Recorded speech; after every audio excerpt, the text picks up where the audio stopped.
Alright, boys and girls, so here we are back with another video. This one is for the April 2023 ACT, the Form 11. So I haven't done this test yet. It is rather recent, just 2 or 3 months ago. So let's take a shot at it together. We're going to go kind of quickly. I'm not going to explain too much, but if you have any questions, holler down at me in the comments. The first question is just a solving question. I'm just going to subtract 4x from both sides, and at the same time maybe add 15. So I have 6 equals 2x, x equals 3. Done. Number 2, well, this angle and this angle are the same, so 2x plus 5 equals 135, so really it's going to be 65j, really subtracting 5 from both sides. From there, what's the sixth term of the sequence? Well, it's multiplying by -2 each time, so it's going to be 288. What about this one? Interesting. 5 toppings, 6 flavors. What is the probability that Jalen will choose? It's just 1 out of 30. F? What is the probability? Given that Dakota has a preference of 1 flavor of yogurt and 1 topping from those. Yep, it's just 1/30. What about 5, how many minutes would it take for a ship to travel 100 miles at a constant speed of 40? So 100 divided by 40, that's 2.5, and 2.5 times 60 minutes, we want to be in minutes, I think it's D. Let's keep going. This is 360 divided by 3, as you can see this is just an arc of 120.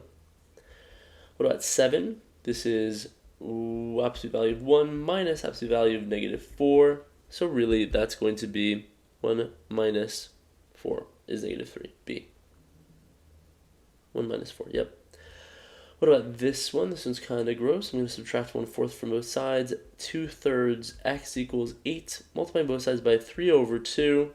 What do we have? We have x equals 12. F. What about number 9? The diameter is 10, so the radius is 5. So we have 4/3 pi 5 cubed.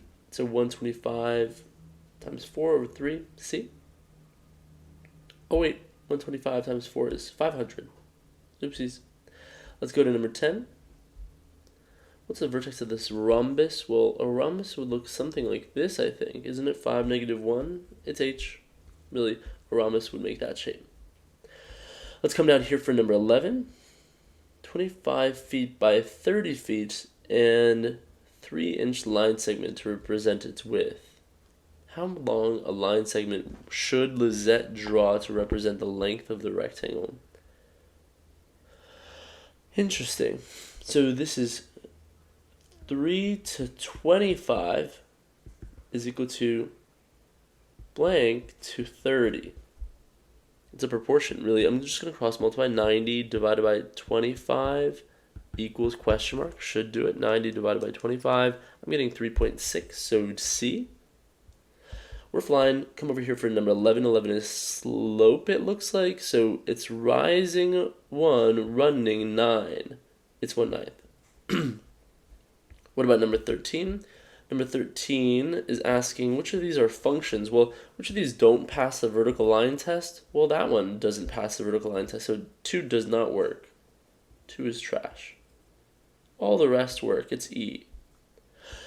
What about for 14? For 14, it says foiling this is going to equal this, so x squared plus 2xk plus k squared equals the rest. Well, x squared plus 88x plus k squared. Well, this has to equal this, so k has to equal 44, I think. That's 14. Come down here for 15. Which of these are equivalent? Well, yeah, I mean, I'd have to have a common denominator here, so this is 30 plus times 10, so 20 plus times 9, 9. It's B. Sweet. What about 16? Each side of a square has a length of 20 and 20. Rectangle has a certain area equal to the area. Well, yeah, this is stupid. The area is 400 and the width of this is 10, so 400 divided by 10 is 40. It has to be 40 feet long. What about 15? 15 looks weird. How many inches of snow were there on at 3:30? Well, from 10:15 to 3:30 is half an inch of snow. So let's just think of 10:30. 10:30 to 3:30 is how many hours? It's 5 hours. So 5 of these, so 5 halves. So 5 halves of snow. But then there's still that 15 minutes to account for. So from 10:15 to 10:30, how much was dropped? Well, first of all, how much is 5 halves? 5 halves is 2.5. So a little bit more than 2.5. I'm gonna guess D, but I don't want to miss any problems. So let's just make sure. Really, 15 minutes is 15 minutes is a fourth of an hour. So really, 1/4 times 1/2, and that's 1/8. Ooh, I was wrong. It's E. Okay. So let's come down here for number 18. It says, on each of 8 tests, Gustav scored 2 points higher than Russ. When averaged, the scores on the 8 tests are compared. How many points higher is Gustav's? Well, it's just 2 points higher. If he scored 2 points higher on each of them, his average is 2 higher. Interesting, a box and whisker plot. Greatest interquartile range. Well, yeah, that's going to be A. The biggest range here is A. Come down here for number 20. Number 20 says, which of the following? Well, yeah, this is just right triangle trig. And if this is if this is angle of 50 degrees to 200, this is going to be an angle of 40 to a little bit smaller of a side. It's probably H, but let's just make sure. Let's use, I think, tangent. Tangent of 40 times 200 equals question mark. Okay, I'm getting 167. It's H. Perfect. What about this one? X plus y equals 30. X minus y equals 18. Adding it straight down, you have 2x equals 48. X equals 24. But the answer is not 24. That's what x is. To find what y is, you have to plug 24 back in. Y is 6. All right, what about 22? 22 says, which of the following has the greatest possible value if m is less than n? Again, if they're positive numbers, but m is less than n. So a good way to do this is just to test numbers, like n could be 5 and m could be 4. So which of these will have the greatest value? Well, yeah, you want to make the denominator as small as possible. So the smallest number here is m, and then you're done. It's the only answer choice that even has that. All right, what about 23? The mean of 3 consecutive whole numbers is 30. The mean, the average. Well, it's D, because those are consecutive. 29, 30, 31. This one I might draw a triangle. So sine of A is 24, and this is 25. So opposite of hypotenuse. And this is probably 7 just based off the answer choices. From there, it wants tangent of A, so tangent would be 24 over 7. Opposite over adjacent, I'm choosing J. What about 25? On a local car deal, there are only 25 cars with power windows and only 17 cars with heated seats. 25 cars with power windows and 17 with heated seats. The number of the cars on the lot with both must be no, at least 8. I mean, maybe, but maybe not. Maybe they don't overlap that much. I think it's E. No more than 17. Yeah, it can't be more than 17. How could it be more than 17 if only 17 have heated seats? If only 17 have one of them, that would be the maximum for them to have both. Yeah.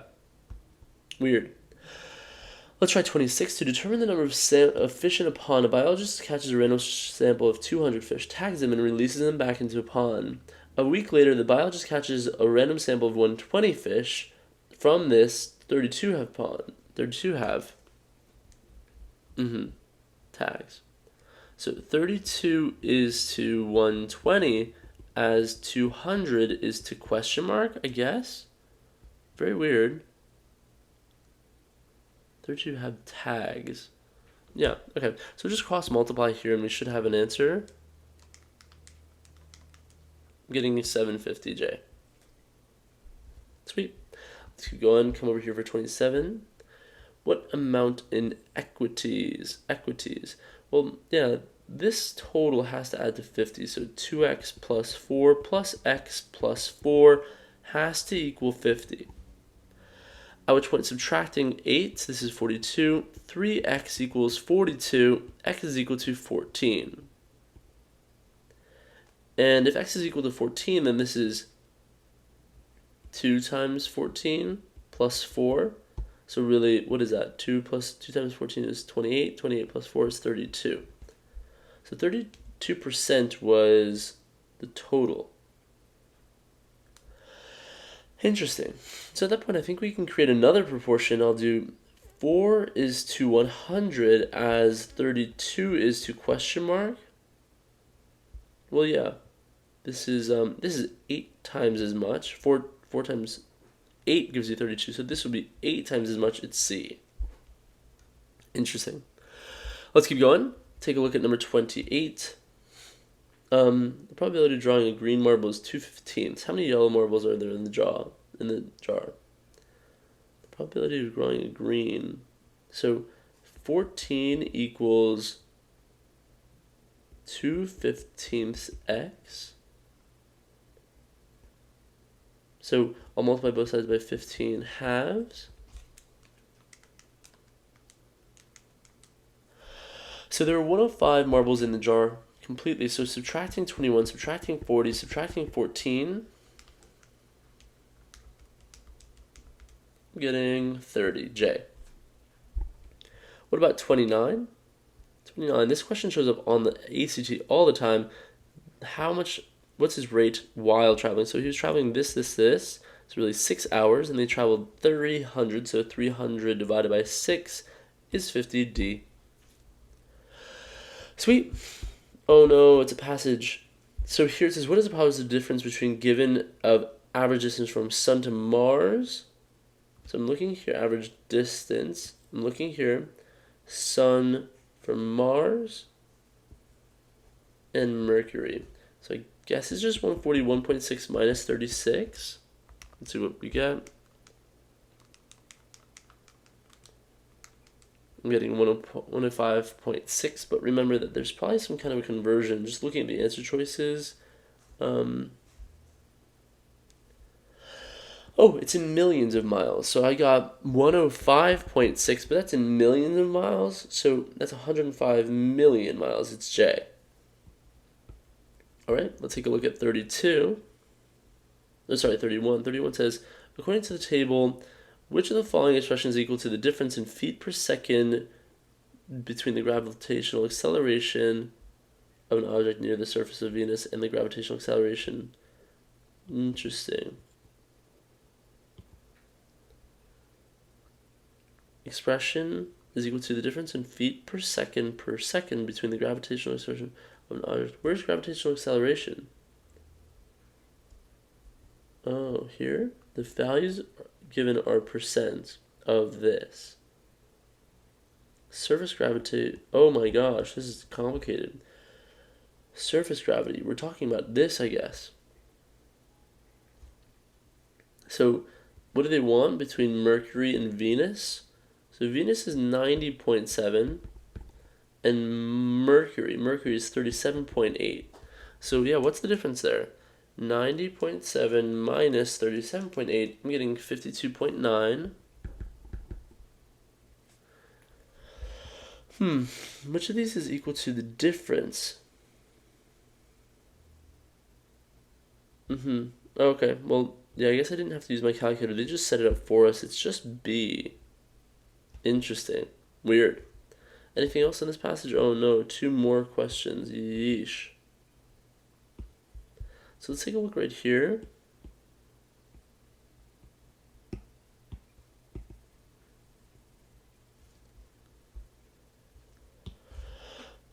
So for 32, they give you a formula. They say, which of the following is equal to Mercury's orbital period? So I'm looking at 88. So isn't it just 0.4 times 88 to the 1.5? I think so. Yeah, I don't really see why not. I'll just put that in my calculator and see which one matches that. 88 to the 1.5 times 0.4. I'm getting 330. So which of those answer choices equal 330? It's probably not F. Maybe it's B. 6 to the third times 0.4. Nope. 6 times 0.4 to the third. Probably not. Nope. Let's try this one. 36 times 0.4. Cube rooted. But then squared. Nope. And then 36. The average distance in millions of miles.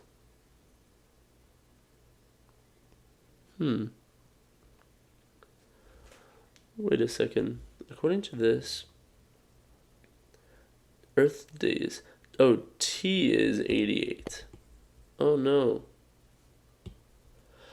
I think T is 88. We have 88 equals 0.4. Which of the following is equal to Mercury's orbital period in Earth days? So D, 1.5. Oh, weird. So 88 divided by 0.4 is 220. 220. And then, I believe this is to the 3 halves. So this is 220 equals D to the 3 squared. Where are they getting 36? Oh, 36. 36. They're using 36. Oopsies. Okay, let's restart. It's not equal to 88. It's equal to 36. So 36 divided by 0.4.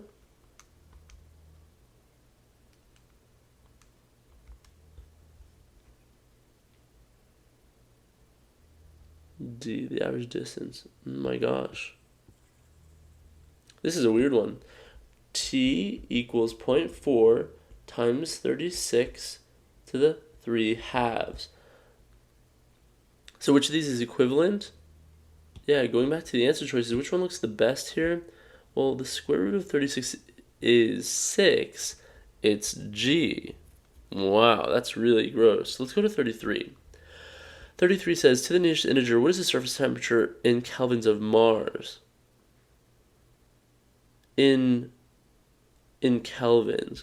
Well, of Mars. Where's Mars? Mars is here. Negative 85. So we have 5/9 times negative 85 minus 32. And then we're just going to add 273 to that to take it to kelvins. So 5 divided by 9 times negative 85 minus 32. And then add 273. I'm getting 208. E. Perfect. All right, finally freed from that yucky passage. Let's go to 34. 34 says, at what time will this reach Miami? Well, what is this? They want the eye of the hurricane to hit, it looks like. So if this radius is already 120, again, if this chunk is already 120 and the whole thing is 360, then subtracting them apart from each other, it's 240. Really, this hurricane just has to travel 240 miles, and it's traveling 30 miles per hour. What's 240 divided by 30? That's just 8. Thus, 8 hours after midnight, I think it's going to hit at G, 8 a.m. Let's keep going. Here's 35. It says, the cost of refinishing is closest to which of the following? Well, refinishing what? The shaded region, it looks like. Interesting. So it is a square, so this is 12 by 12. So it's 144, the area of the square, minus the half circle. Well, the radius of this is 6. So pi 6 squared. So 144 minus pi times 36. But then, oh no, it's half of that. So really we should divide that by 2.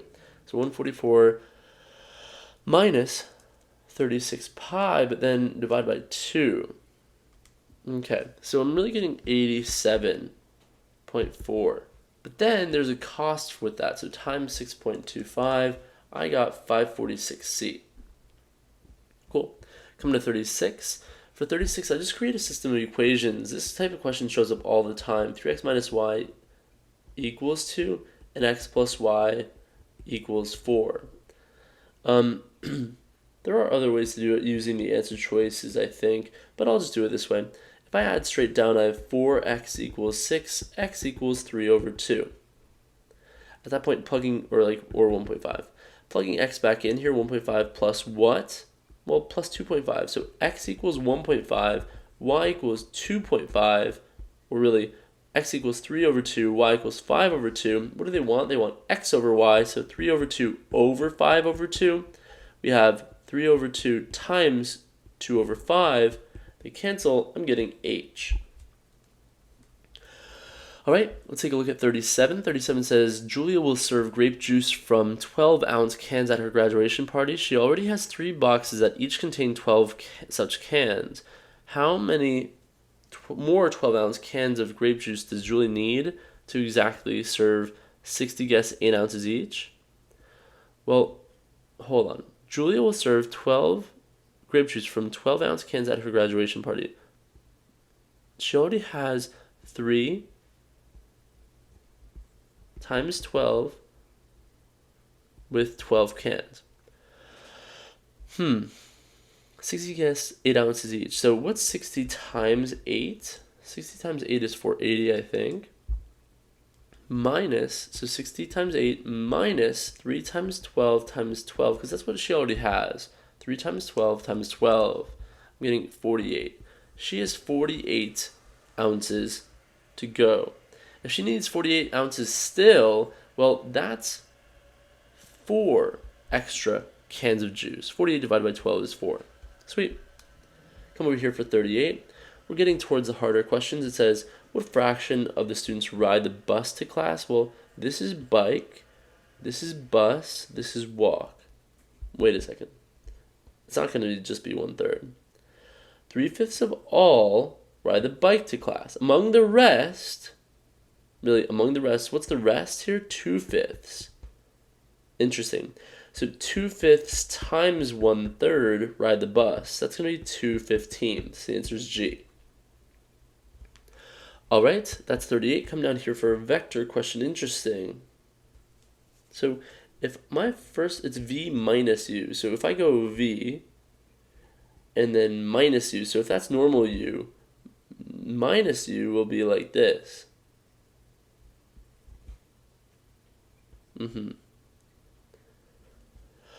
So I guess BZ answer choice. Perfect.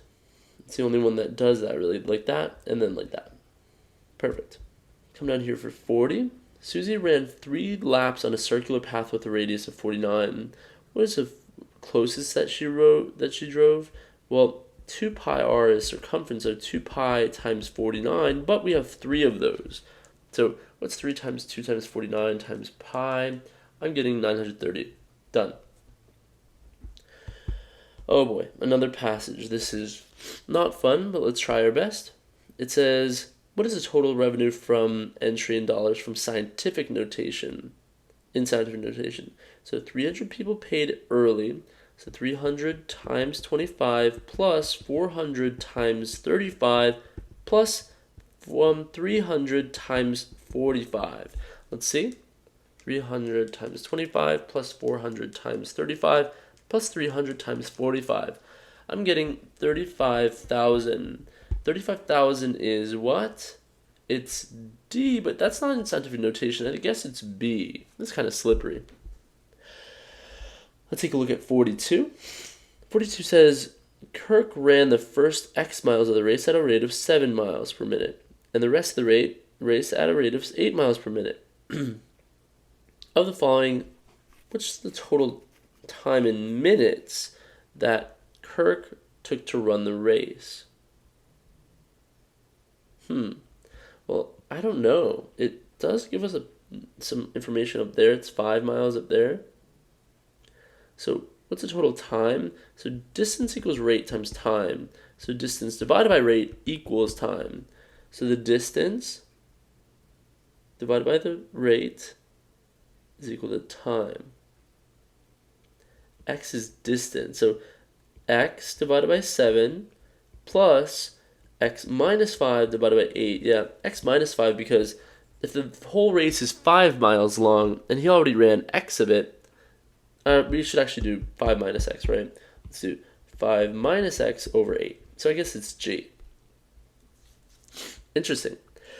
Let's go to number 43. Number 43 says, one registered person will be randomly selected to win a raffle prize. Which of the following is equal to the probability that this person did not finish the race? Well, yeah, my eye caught onto this up here. 90% of all registered racers started the race.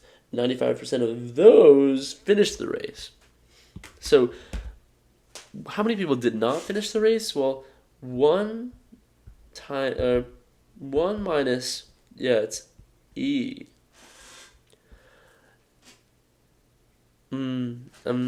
Yeah, because those are the people that finished the race. Who finished the race? 0.9 times 0.95. Finished the race. So how many did not? Yeah, it's E. Yeesh. Gross. What about 44? 44 says, for the real number x, which of the following statements is true about the solutions of the equations below? Well, one of the two solutions of 1 is also a solution of 2. So yeah, this is only going to have one solution.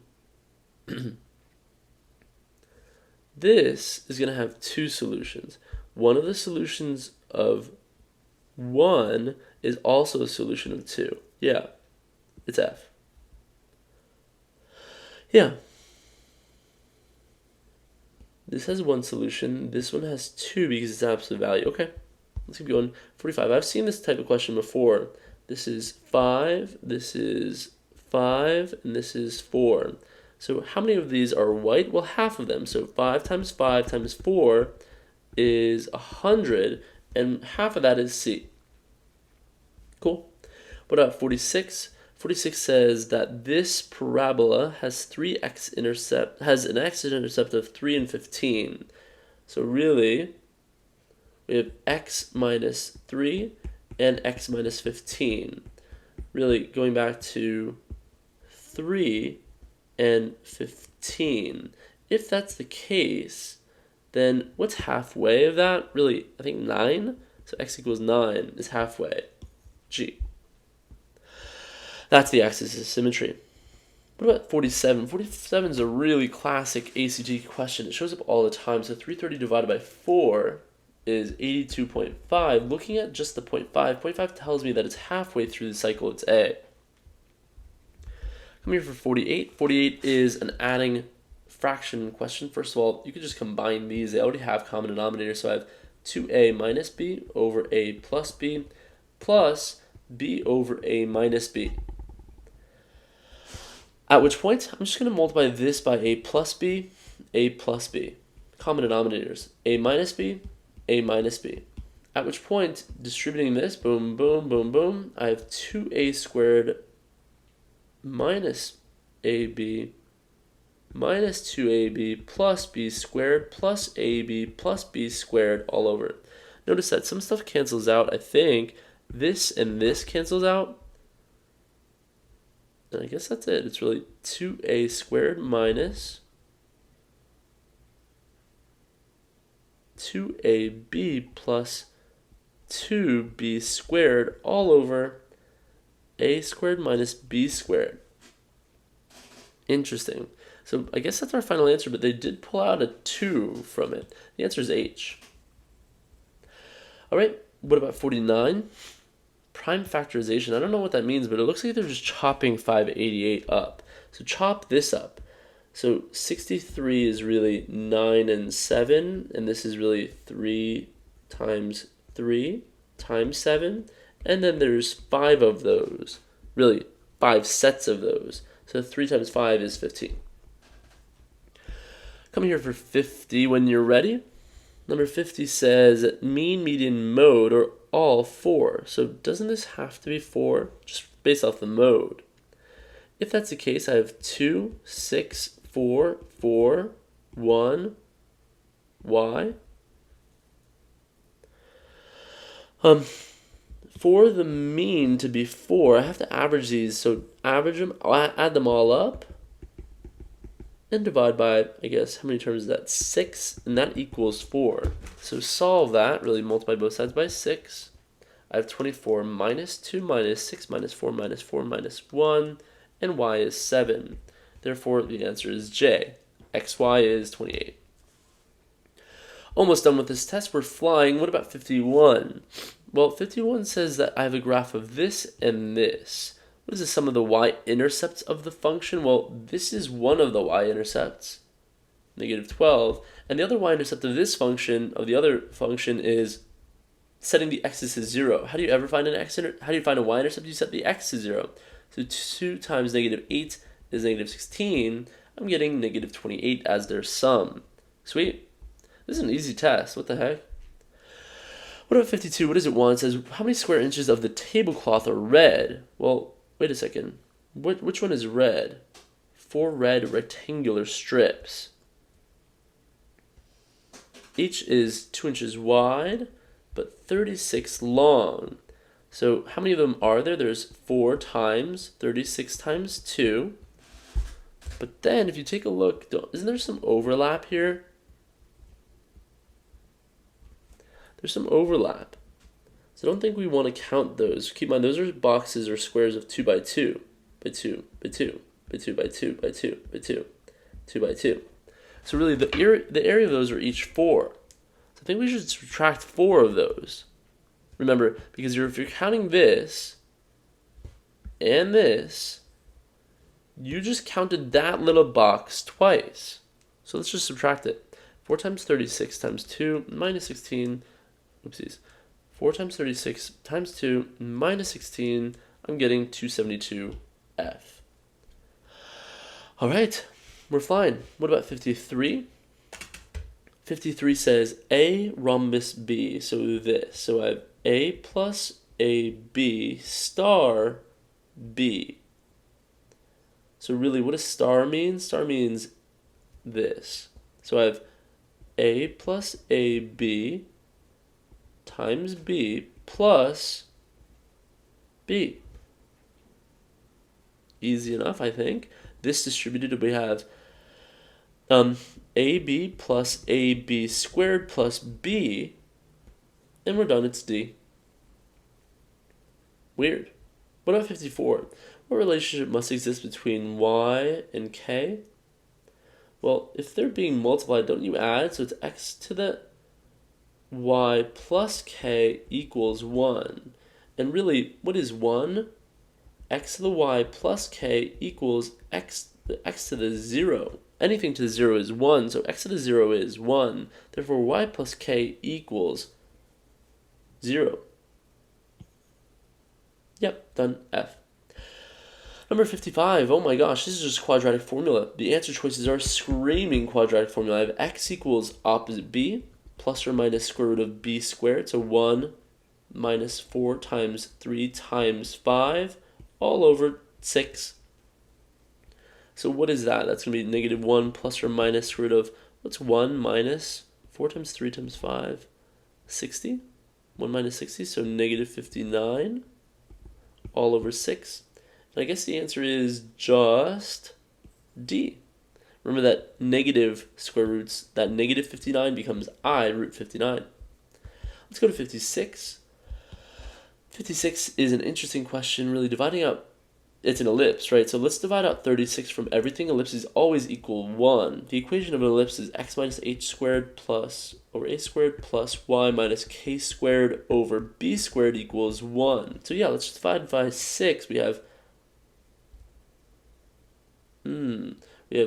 x squared over 9 plus y squared over 4 equals 1. At that point, we can understand that this is a stretch of 2, and this is a stretch of 3. So we have a kind of a horizontal ellipse like this. It's stretching. This is 3, 0, and this is negative 3, 0, and this is 0, 2, and 0, negative 2. Thus, what do they want? They want you to put a circle inside of it, I guess. So what's the biggest it could be? Yeah, just a radius of 2. So it's h. Weird. Never seen a question like that before. But ellipses do show up all the time. Let's go to 57 when you're ready. It says, what is the measure of a BC? A BC, that's that guy. Well, if that's 60, then this is in the back of the angle 30. And split in half, it looks like it's split in half, it's going to be 15. Come to 58 when you're ready. Yeesh, this is disgusting. How many ordered triples, A, B, C, satisfy these 3 statements? How many ordered triples? Well, A is an even prime number, like 2, that's the only even prime number. B is an odd integer, such that B could be 7, 9, that's it. And C is, so there's one choice here, 2 choices here, and C is a perfect square such that 10 to 30. Well, I guess C could be 16, 25, and that's it. Interesting. Am I missing any? Nope. Nope. So 1 times 2 times 1 is F? Weird. I think that's right. Let's keep going. Come down here for this one. This is a law of cosine question. You can see by the note and you can see by the answer choices. What do they want? Without reading anything, they just want that question mark. So I know that the formula says c squared equals a squared. Actually, I might as well just set it up. The formula is already given right here. I have 21 squared opposite of the angle. So 21 squared equals 10 squared plus 18 squared minus 2 times 10 times 18 cosine of c. We're looking for c, so let's subtract these away. 21 squared minus 10 squared minus 18 squared divided by negative 2 times 10 times 18, and that's going to be inverse cos. Which answer choice is that? I like D. Wow. Last question of the day, and it looks like it's going to be an inverse question. Interesting. Well, inverse is really y's become x's and x's become y's. It's basically the transgenderism of math. The man becomes the woman becomes the man. Same thing here. The domain. So the domain of what we see will become the range of what we want. So they say what one of the following intervals represents the domain. So if we want the domain of the inverse, we probably want to look at the range. The range is from negative 2 to 2, not included. It looks like not included. So that's going to become the range. That was the range, and that's going to become the domain. It's F. Perfect. All right, so that is me zipping through the most recent F11 April ACT from 2023. I hope that helps, and I hope it shows you kind of a perspective of how I attack these tests. So if you're struggling with time or formulas or anything like that, holler off at me in the comments. Tell me what you think of how I did, and if you have any questions or concerns, just let me know. All right, guys, I'll see you guys on the next one.